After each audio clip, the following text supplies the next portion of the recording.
सुप्रभात। मैं हूं जगेंद्र राणा। आज आपसे एक आध्यात्मिक विषय पर चर्चा कर रहे हैं। विषय है पुरुषार्थ। पुरुषार्थ, पुरुष कहते हैं परमात्मा को और अर्थ माने हेतु। अतः पुरुषार्थ का मतलब है परमात्मा की प्राप्ति। तो परमार्थ के लिए किया गया प्रयास और उपाय, परम तत्व की प्राप्ति के निमित्त लोग जब तब पूजा पाठ ध्यान धारणा आदि करते हैं। ये सब पुरुषार्थ के अंतर्गत आता है। पुरुषार्थ में कभी निष्फलता नहीं होती। जो क्रिया हम करते हैं उसकी प्रतिक्रिया अवश्य होती है, और तो पुरुषार्थ कभी व्यर्थ नहीं जाता। उसका प्रभाव अवश्य होता है और वह हमें परमात्मा के समीप ले जाता है। तो आमतौर पर लोगों की शिकायत रहती है कि हमको साधना करते हुए वर्षों हो गए, मगर हालत में सुधार कम मालूम पड़ता है। दो बातें होती हैं इसके लिए। पहली तो ये कि अपने हाल का पता ना चले वही अच्छा है।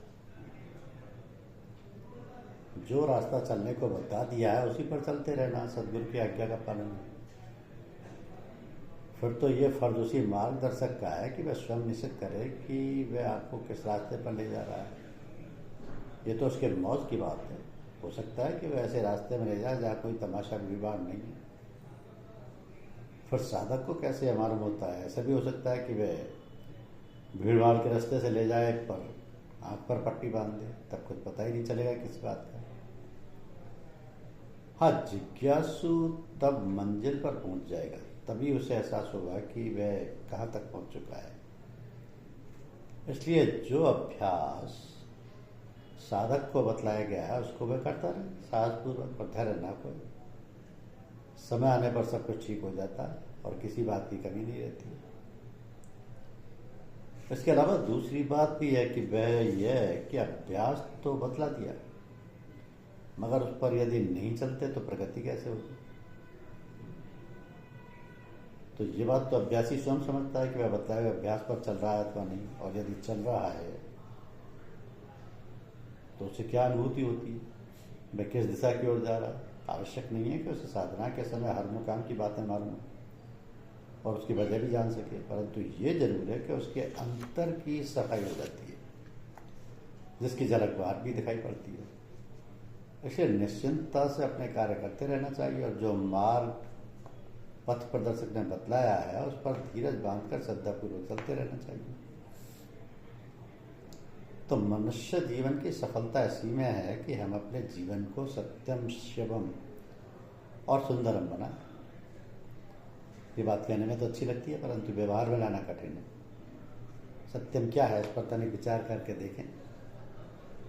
सत्य माने हम सत्य का आचरण करें, सत्य ही बोलें, सत्य ही सोचें, जो बात मन में है वही बोलें और उसी का आचरण करें। किंतु ये भी ध्यान रहे कि सत्य के आचरण में हमारे अंदर कटुता ना आने पाए। हमें शिक्षा को अपने आचरण में उतारें। सत्यम ब्रूयात, प्रियम ब्रूयात, न ब्रूयात सत्यम अप्रियतम। अर्थात हम सत्य बोलें, प्रिय बोलें, परंतु अप्रिय लगने वाला सत्य ना बोलें। हमारा बोलना सत्य तो हो ही, साथ में ही शिवम भी हो, अर्थात कल्याणकारी भी हो। तो हमारे सत्य बोलने से किसी का अनिष्ट ना हो, किसी के दिल को ठेस ना लगे, बुरा ना लगे। बोलते समय हमें दूसरों के हित और सुख सुविधा का भी विचार करना चाहिए। सत्यम व शिवम के साथ साथ हमें सुंदर का भी पालन करना चाहिए। तो सुंदर क्या है?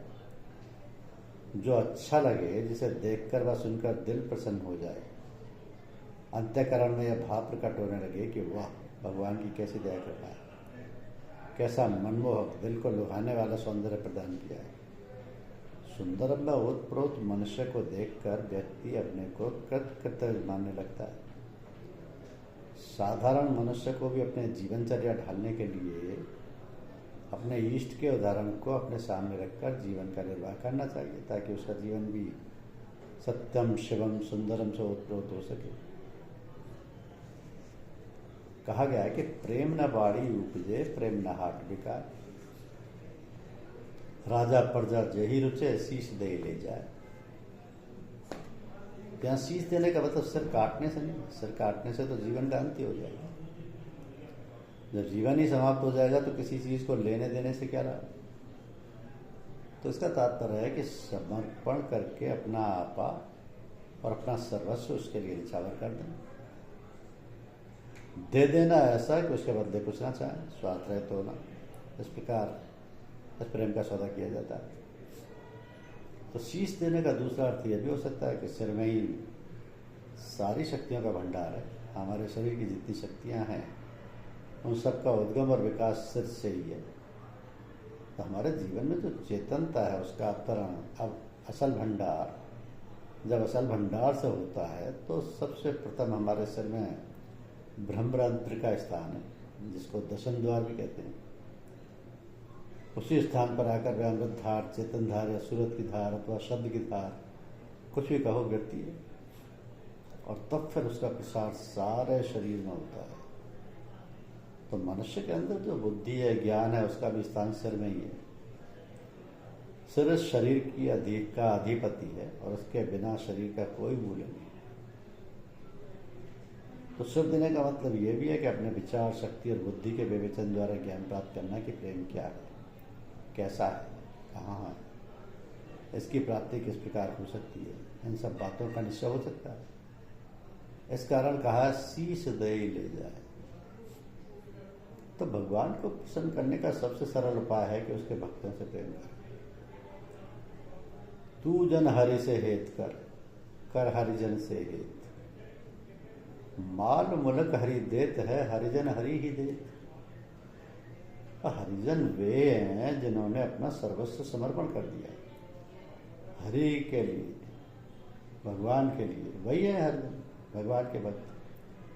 उनके पास ना तो कुछ भी सांसारिक वस्तु है, उन्होंने तो सब कुछ भगवान को समर्पित कर दिया है, अपने तन मन धन सभी को।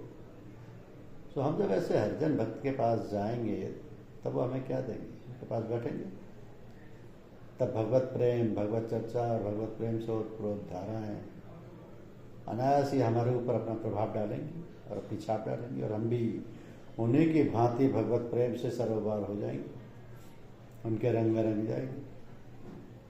तो ऐसे भक्त का, ऐसे महात्मा का, ऐसे संत का साथ पकड़ो जिसके संग साथ में हमें भगवत प्रेम का चस्का लग जाए और हम सारी सांसारिक वासना और बंधनों को तोड़कर प्रभु के प्रेमी और भक्त बन जाए। एक साधक ने प्रश्न किया कि संसार में इतने अत्याचार अनाचार हो रहे हैं, क्या ऊपर के इसके लिए कुछ नहीं होता? तो उसने पूछा ऊपर से क्या मतलब? वो बोला कि भगवान की ओर से क्यों कुछ नहीं होता? होता क्यों नहीं? समय पर होता। खुदाई यानी भागवत कार्य विधि में देर है पर अंधेर नहीं। जो क्रिया की जाती है उसकी प्रतिक्रिया भी होती है। उसको इस तरह समझिए कि क्रिया या कर्म तो जड़ है, जो क्रिया कर्म करता है वह तो जड़ नहीं होता ना, चेतन होता है। तो मशीन जो काम करती है वह भी चालक के बिना नहीं चलती। मशीन को चलाने वाली यदि करंट है तो उस करंट को ऑन करने के लिए कोई जीवित प्राणी होना चाहिए। तात्पर्य यह है कि करने वाला, मशीन चलाने वाला, करंट ऑन करने वाला जिस काम को करने के लिए उसने सोचा होगा उसी तरह की मशीन का प्रयोग करेगा और तदनुसार ही उसका फल होगा। उदाहरणार्थ लेखनी तो लिखती है, चलती है कागज पर, किंतु यदि हाथ काम ना करे तो लिखने वाला ना लिखे तो फिर लेखनी कैसे चलेगी? तो जिस भाव से हम जो क्रिया करते हैं तदनुसार ही उसका फल होता है। किंतु फल को किसने देखा है? क्रिया तो अब हो रही, फल कब होगा कौन जाने। भूख रही, आपको भूख लगी है, आप खाना आप खा रहे हैं, खाने की क्रिया आप कर रहे हैं, प्रतिक्रिया तुरंत होती है, प्रतिक्रिया तुरंत होती है, पेट आपका भर जाता है। और इसी प्रकार बहुत से कार्य ऐसे होते हैं जिनकी प्रतिक्रिया तुरंत मालूम हो जाती है। तो आपने सुना होगा कि एक guilty conscious is never suspicious. जो अपराधी होता है उसको हर समय ये भय लगा रहता है कि हमारी बात कोई कह ना दे। ऐसा तो नहीं है कि किसी ने देख लिया हो, जान लिया हो गलत काम की, ये प्रतिक्रिया ही कि आदमी हमेशा शंकित रहता है और खुलकर ना कहीं आ जा सकता है ना बातचीत कर सकता है। तो हम जो विचार करते हैं, हमारे अंदर जो भाव उठते हैं, वे केवल हृदयाकाश में ही घूमते रहते हैं, ऐसा नहीं, वरन बाह्य आकाश में भी हिलोरे भरते हैं। हमारे भावों को, विचारों की धाराएं, लहरियाँ निकल निकल कर अंतरिक्ष में इधर उधर मंडराती रहती हैं और जहाँ अनुकूल वातावरण पाती हैं जाकर छापा मारती हैं, और जहाँ से चलती हैं वहीं आकर फिर समय पाकर टकराती हैं और न जाने कितना भयंकर रूप धारण कर विस्फोट पैदा कर देती हैं। तो दैवी ध्यान, दैवी प्रकोप, दैवेक्षा जिसे कहते हैं, वो क्या है? हमने जो कर्म किए हैं, हम जो कर्म कर रहे हैं और उनका फल भी हमें भोगना है, ये बात निश्चित है। पर कब और कहाँ कैसे भोगना चाहिए यह कोई नहीं जानता। इसका नियामक तो ईश्वर ही है। ईश के अर्थ है नियमन करना, हर चीज़ को व्यवस्थित रखना।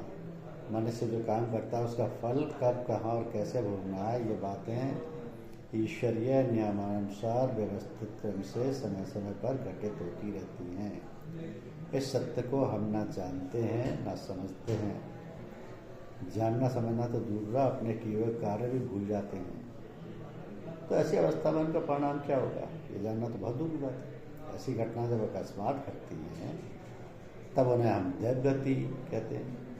यदि सुखदायक हो तो कोई बात नहीं, प्लीजेंट आवर्स फ्लाई फास्ट, दिन ऐश की घड़ियों को गुजर जाते हैं जल्दी। पर यदि दुखदायक होती है तो फिर हम भगवान को, ईश्वर को न जाने क्या क्या क्या कर पूछते हैं। इसी प्रकार हैजा, ताउन, चेचक एवं वर्षा आदि दैवी प्रकोप होते हैं। सभी बातें जहाँ मनुष्य के सामूहिक कर्म फल एकत्र होकर जिस स्थान के समसाय में होते हैं वहीं आकर अपना कार्य करने लगते हैं। और फिर जैसे गेहूँ के साथ घुल पिस जाता है, वैसे ही उन अत्याचारियों, ब्लैक मार्केटियर्स, स्मगलर्स, बेईमानों और घूसखोरी करने वालों के कारण जो सज्जन पुरुष होते हैं उन्हें भी थोड़ा बहुत कष्ट उठाना पड़ता है।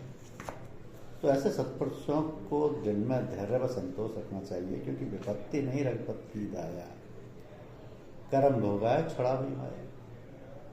तो अभी समझ में आ गया होगा कि ये दुख, आपत्तियाँ, विपत्तियाँ हम सब लोगों को ही भोग हैं और ये भगवान की महती दया व कृपा का फल है कि वे हमारे कर्म फलों को किसी न किसी रूप में भुगतान कराकर हमको पाक, साफ, पवित्र व शुद्ध बनाकर अपने पास बुलाना चाहते हैं।